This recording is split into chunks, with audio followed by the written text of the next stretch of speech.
I'm having to redo this introduction as some of what I was going to be talking about has been confirmed as a rule. It's no longer a, I really expect this incredibly specific rule to be in 11th edition, because it is going to be in 11th edition.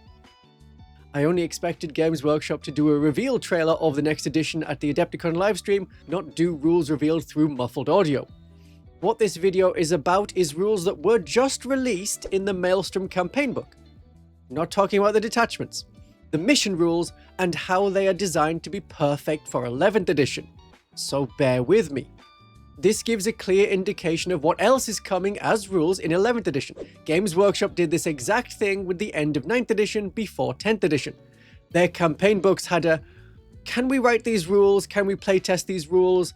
Can we get the community interest and positive reviews from the people who shill for Games Workshop? And the rules writers making the Maelstrom book were already thinking of 11th edition.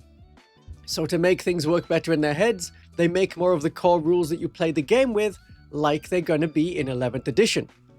So in a change to the way this video was going to be structured, I will start with the rule about lurking infantry getting the lone operative rule when in terrain.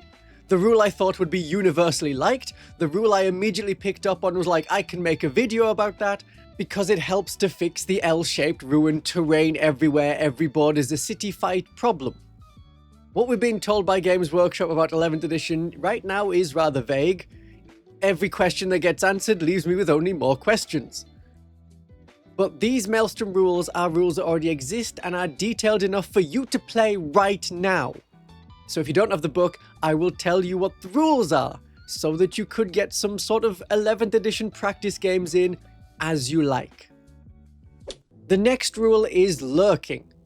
The following units have the lurking keyword: infantry, beasts, swarms, and all other units if the controlling player has not had a turn this battle. While you are lurking, you cannot be targeted by ranged weapons unless you are within 18 inches. So that is so many units essentially having lone operative 18 inches. Or like some of the stratagems are, you cannot target this unit unless they are within 18 inches. That is on for infantry all of the time. Other units can be lurking, like monsters and vehicles. If you're going second, you're in your deployment zone. You might be right out in the open. The enemy cannot shoot you unless they get within 18 inches. This means you don't need as much terrain on the table, because being out in the open is not a death sentence. Start further back in your deployment zone, and the enemy has to move really far up to be able to hit you, if they have that movement. And while it seems to only apply for the player going second, any unit can become lurking. So if you go first, it isn't you are the one that gets shot, because if a unit remains stationary in the controlling player's movement phase, like if it's moved into a building or it's on an objective marker and it doesn't want to go anywhere, if it does not charge, and if it does not make any attacks during the controlling player's turn, like shooting attacks, at the end of your turn, it becomes lurking. So tanks can hide. One thing you can still do is you can still do actions and become lurking. I know how many of you lurk in my live streams, listening from the darkness, not saying anything so I don't comment on what you've said. It shows how Games Workshop can change things for 11th edition. Being behind cover is easier to kind of block line of sight as long as that terrain is ruins, and probably L-shaped ruins, but indirect fire. Indirect fire could hit you anywhere. And so indirect fire weapons, like my beloved Exorcist, have had such heavy points penalties that you are massively discouraged from taking them. Even though I take 2, because indirect fire is so good.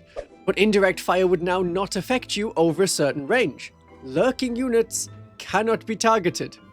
Well, now in 11th edition, it's going to work a little bit differently. If you are in area terrain, you have lone operative 15. 15 inches being better because some of the terrain layouts meant that you were about 18 or 20 inches away from your opponent.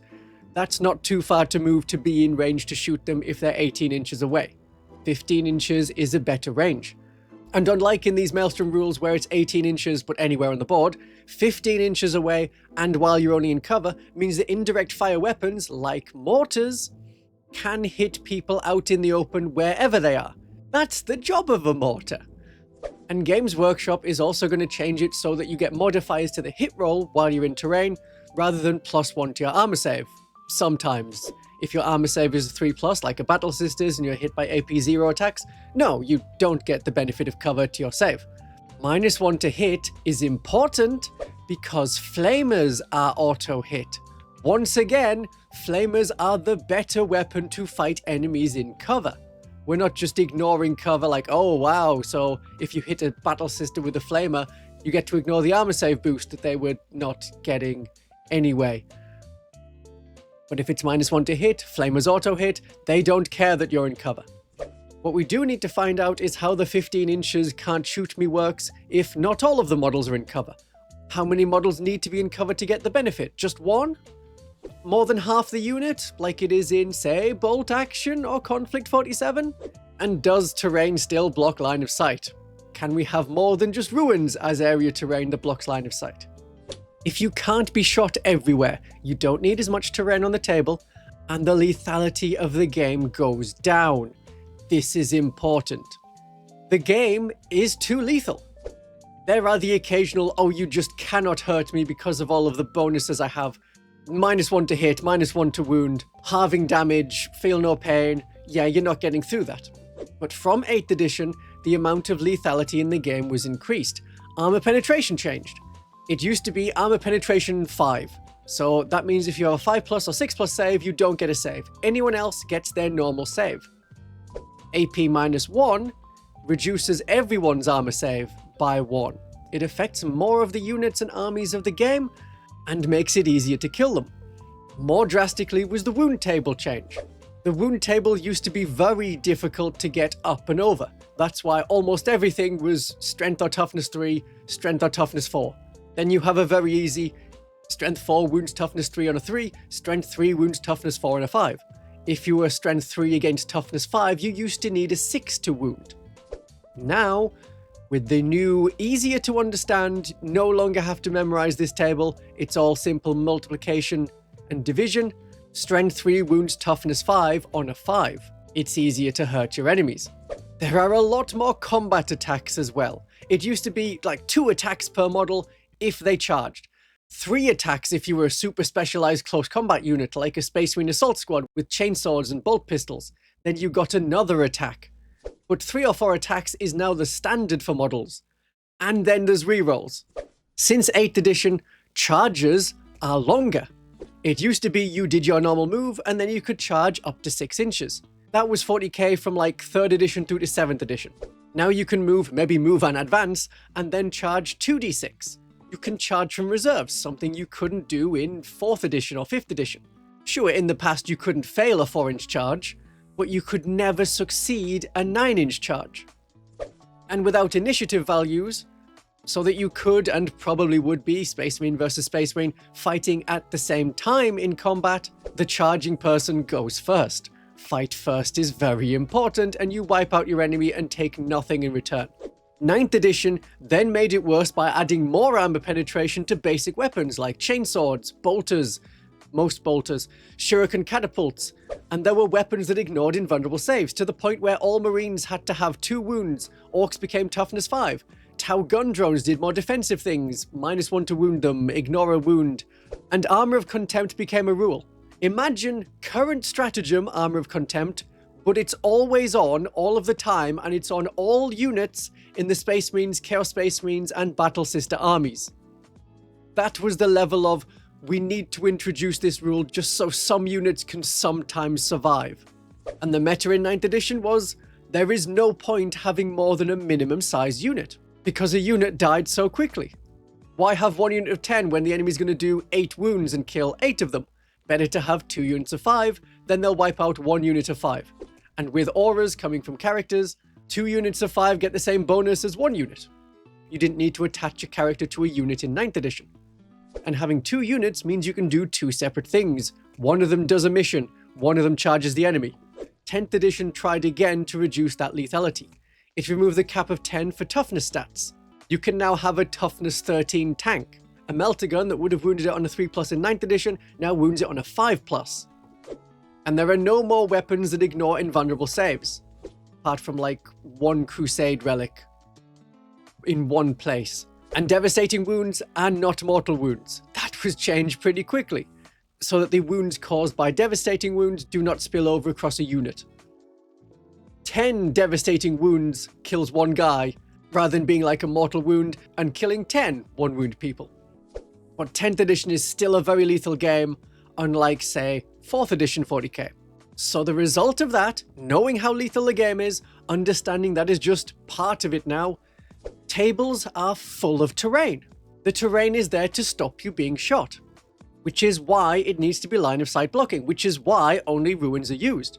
Because if your table doesn't have ruins, which it absolutely can do, there are many different rules available for different kinds of terrain in the 10th edition rulebook, but as none of the others block line of sight apart from a solid building, which has to be fully solid, no windows, otherwise you can be shot and destroyed.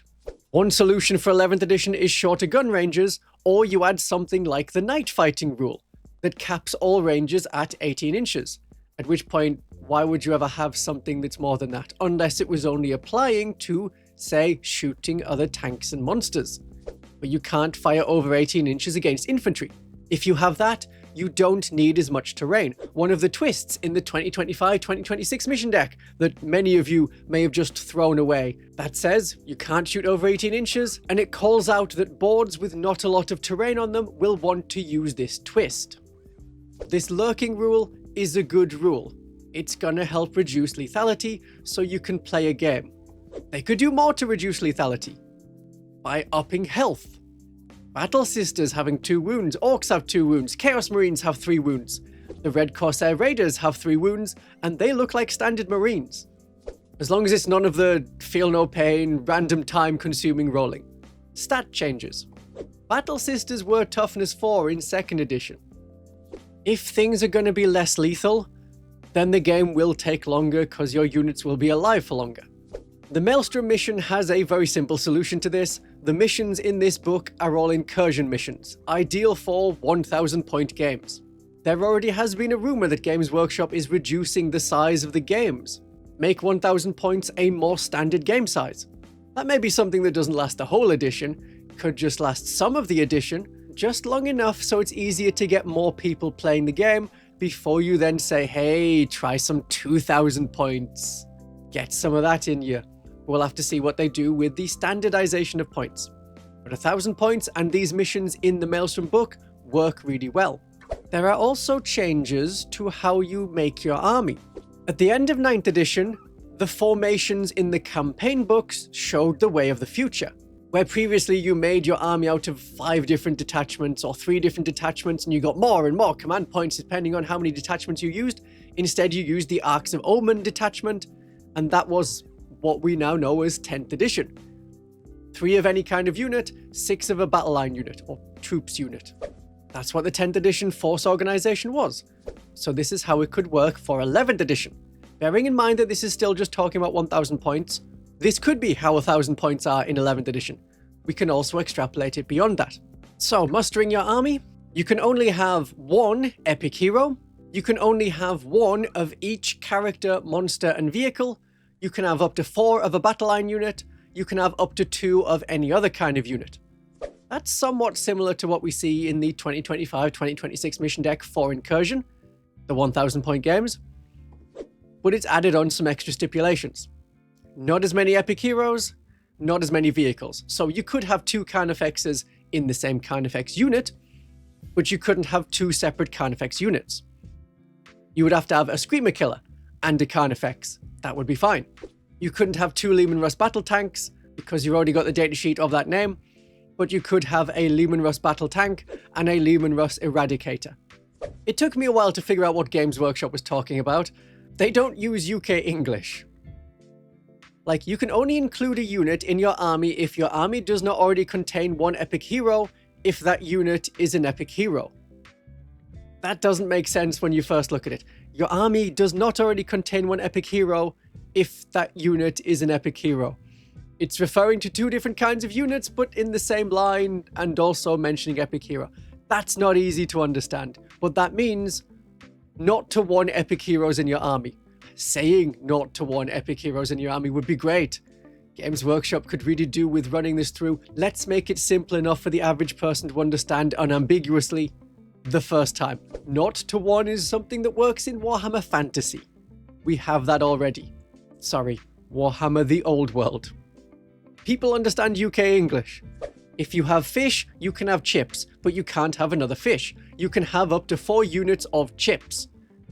Chips are battle line or dedicated transport. It's up to you whether you want to think of them as the core, or you put the vinegar on them, and so the vinegar is in the chips and thus transporting the vinegar. This as a standard way to play might be difficult for the Adepta Sororitas, who have a lot of epic heroes. Astrid and Agatha. The Demonifuge pair, which is Ephriel Stern and some Eldar dude that keeps turning up.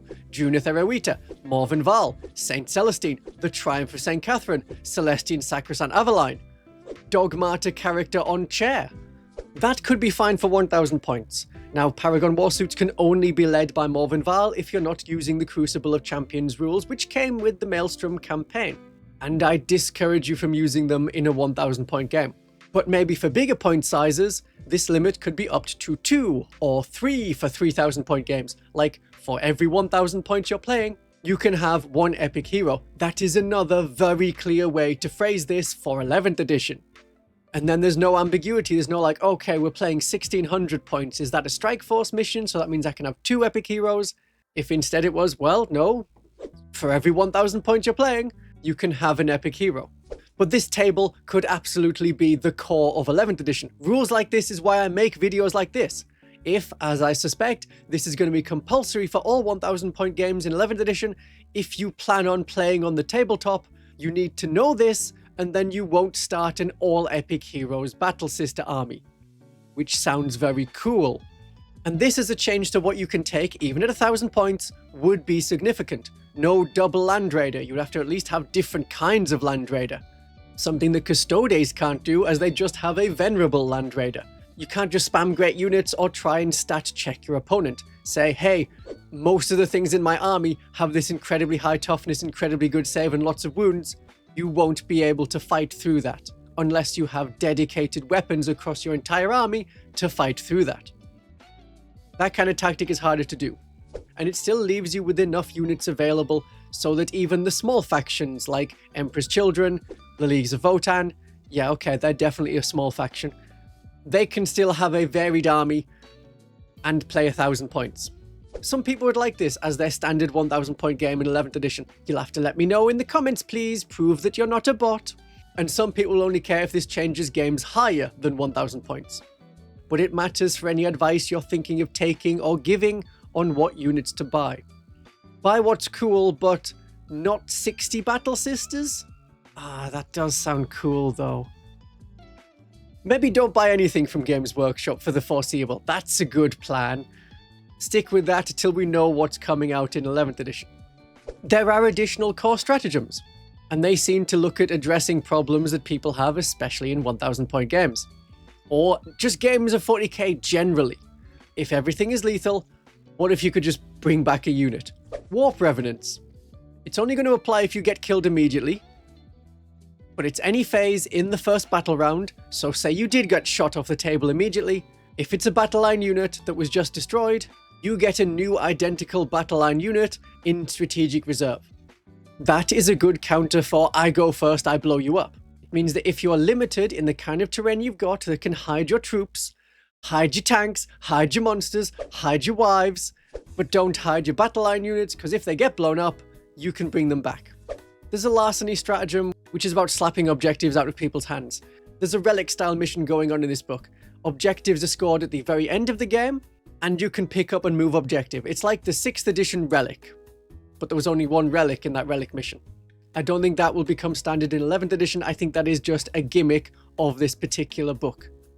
That we're raiding and plundering and grabbing stuff and running away with it. There's hasty retreat, so you can fall back faster.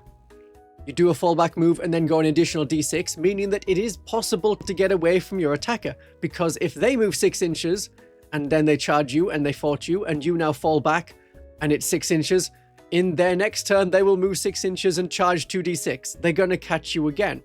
You might have a chance of getting away. Your movement value plus d6 compared to their movement value plus 2d6 charge. That's assuming there's no advance and charge. It's an idea. The more likely one to see that we've seen again and again in a lot of different detachments. It's being able to move through your enemies. Stop the move blocking. It's a boring tactic. It's uninteractive. You move your unit in front of an enemy unit and you stand there. You don't charge them. You're just in the way. They can't move around you because of terrain or because of the board edge, so they have to shoot you or charge you and kill you in order to get past, and that means that you've held them up for a turn.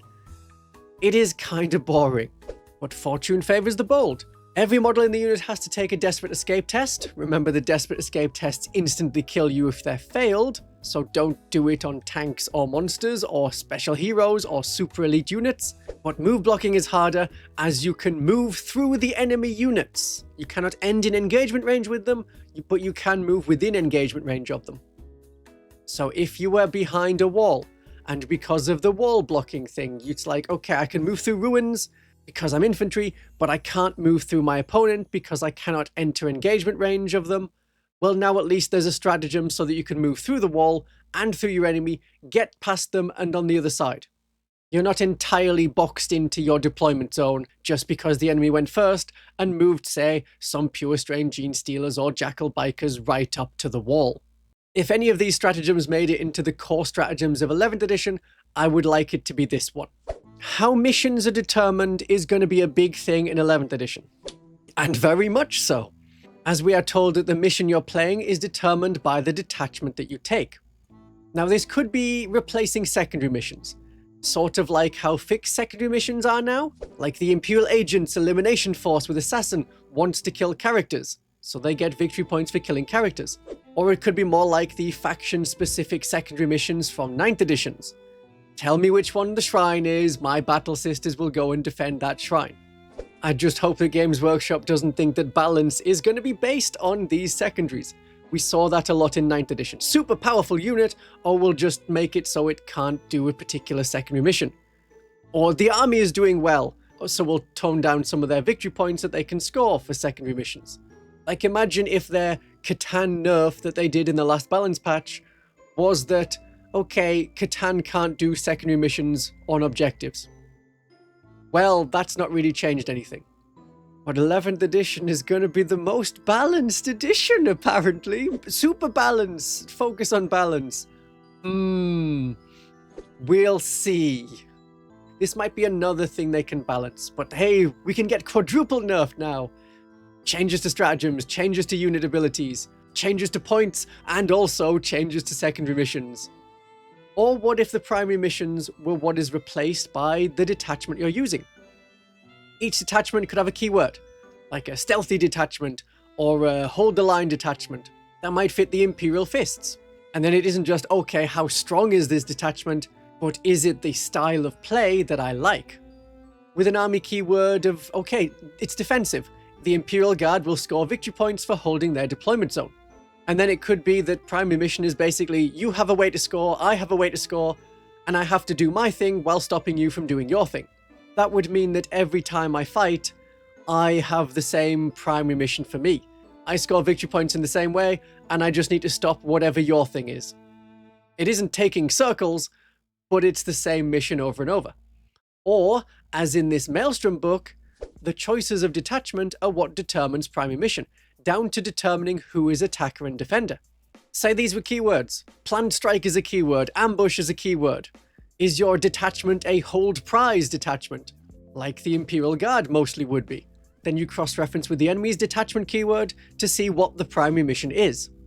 That way it's only the same primary mission if you and I play with the same armies and play with the same detachment. And if we do that over and over, then we'll be playing exactly the same primary mission again and again. But I saw the table and I thought, yeah, that could be an interesting thing for 11th edition. Okay, back to what I had already recorded before Adepticon. The final thing I want to mention is that Games Workshop is thinking about terminology. The terminology that we use in their core concept is a totally new term, but it's one that the community uses over and over. Active player.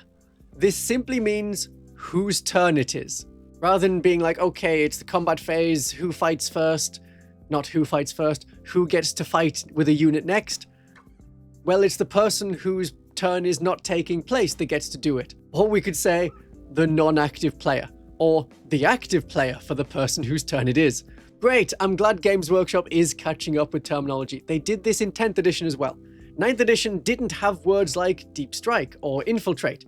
Everything had its own unique term, but the community would always say, I have deep strike, I have infiltrate, and the rules were pretty much always exactly the same. These new terms are just mentioned as part of the multiplayer battles. Games Workshop has done multiplayer battles before. It's pretty much the same as the multiplayer battles that were previously presented in White Dwarf. You take turns, you rotate going around turns, you can shoot into an ongoing combat as long as your units aren't there, but then you are at -1 to hit and -1 to wound. Standard stuff. I like the Maelstrom book, especially as a campaign book. The 500 Worlds campaign is massive. This is much more grounded, much more down to earth, much more doable, and something that you could do before the end of 10th edition. Games are 1,000 points. You can play the campaign in 4 games. That is like a day of gaming. I love the idea of a narrative event that takes place over 1 day. It's like a tournament, but it's very story driven. And I really hope Games Workshop leans more into the narrative side, that this is a war game, it's a storytelling game, it's something you can think back on years from now and go, oh, that was really cool. Do you remember when this happened in our game? Something you don't get so much with tournaments. Like, you can have a tournament arc, like, oh, it's how I took this terrible army to a tournament and I did great. But it's like the story of the player, how this nobody from nowhere took on the big City Slicker team and beat them. Even though one of the baseball players had been out of it for so long and they'd been in prison, but now they're back to play football. Okay, they're playing football now, and that's why you can't stop a dog from playing chess. So tournament reports are fun. I like going to tournaments that do things a bit differently, and I will very soon have another video on rules that we really should have in 11th edition. My darlings and viewers, have a great day of 40k.